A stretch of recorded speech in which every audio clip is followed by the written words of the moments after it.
Hey YouTube, Merry December 22nd. That's right, Christmas is coming up, and even for those who don't celebrate Christmas, Hanukkah, whatever, Kwanzaa, this is like it's a holiday season, and so we're doing a special kind of like holiday week kind of thing, and today's topic is it's about people.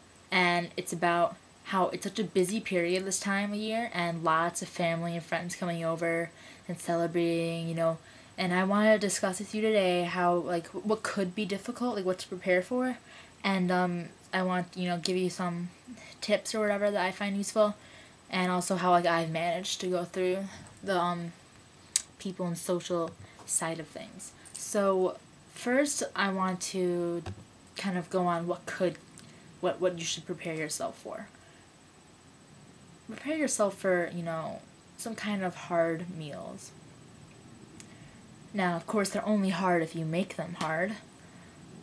And, but there are a lot of, holiday meals that are larger than your average meal.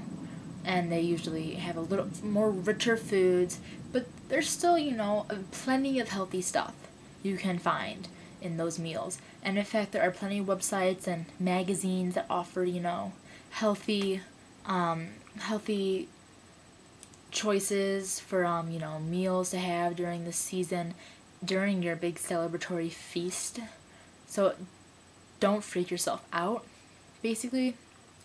And normally this is something I always do.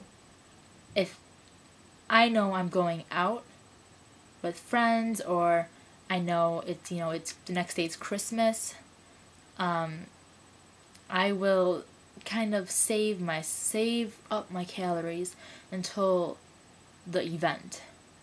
Like, maybe I'll have a very light breakfast, a light lunch, and then I'll be able to have a bigger dinner so I won't feel awkward with all the other people around me. Now, as you guys know, I am very strict on my calorie counting. I'm still in a very tight meal plan, and I follow it extremely strictly. Like, it's kind of my Bible, and it kind of sucks that, it's not, I'm not promoting that anyway. So, but usually what I'll do is, like I said, I'll make breakfast a little smaller, lunch maybe a little smaller, I'm not saying eat like an orange. I'm saying maybe have some soup, don't have a meal and dessert, for lunch. Save that for dinner, or whenever you're planning on celebrating, having the bigger meal that day. It's just saving up your calories, really. But the only thing that matters is that you get them in by the end of the night, that you don't fall asleep with an empty stomach. This is no excuse to miss calories or to binge. This is not binging. This is not binging. Let me repeat that. This is not binging.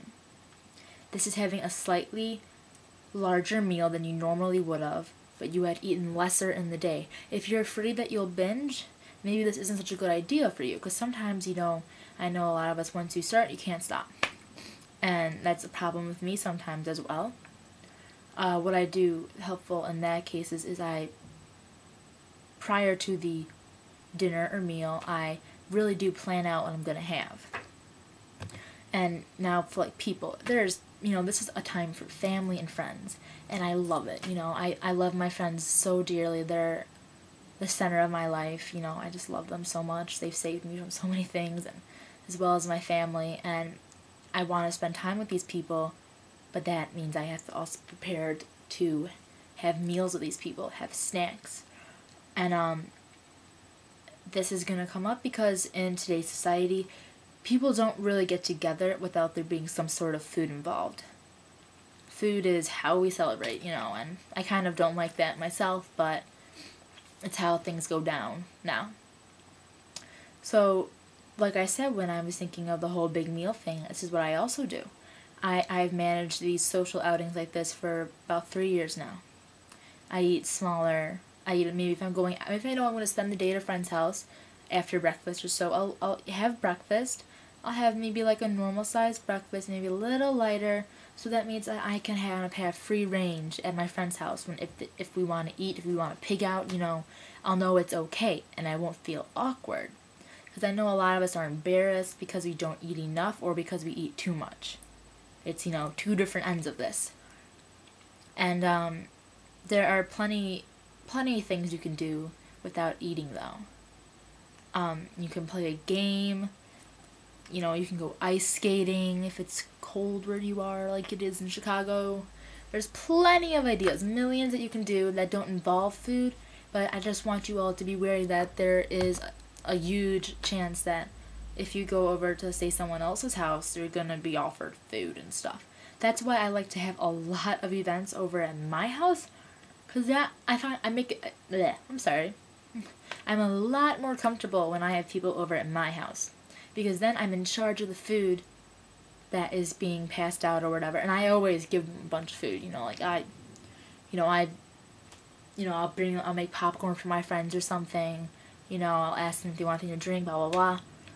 But the thing is, I know what I'm giving them, I know what I'm putting out, it's in my control, kind of. You get what I'm saying? Like, I know how many calories are in so-and-so, because it's, you know, one of my foods. It's something I bought, you know, all that.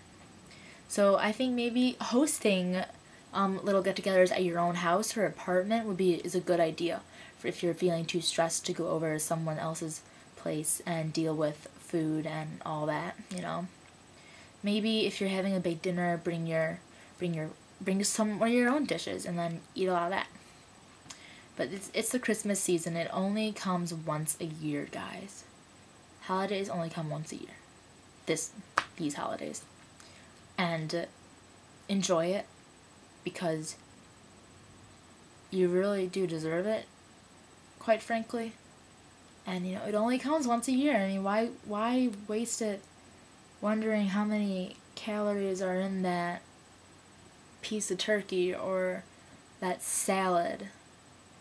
You know, you could be with your family, you know, or friends or something. It's just, if you really think about it, it's really stupid. I know I basically just called myself stupid by saying that, but it's true. There's so many ways to distract yourself during these days as well.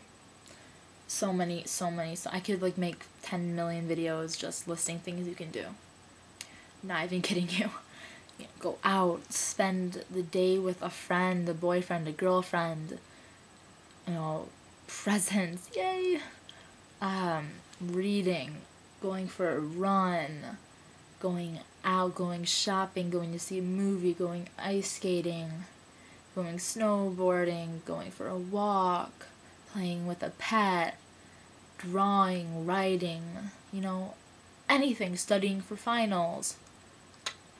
All of that, you know, it should be wonderful. It's supposed to be a good, fun time of year. And I hope this video has given you some insight, and I think that my idea can help quite a few people. You know, maybe it's not that good for everyone. I know it's not that good for everyone, but I really hope that some can take it. So I want to wish you all a very Merry Christmas, Happy Hanukkah, Happy Kwanzaa, all of that, and I kind of want to share something really fast with you. I might have showed it in my last video for Freedom Fighters, I'm not really sure, but when I was in the hospital, December in 2006, Santa came, because I was in the hospital over Christmas. Yeah. Maybe that's why I cherish this so much now, because I've been in a bad place for Christmas. And, oh, I made the frame too, and this is me and Santa Claus. I know, right? It's putting a glare. Hold on.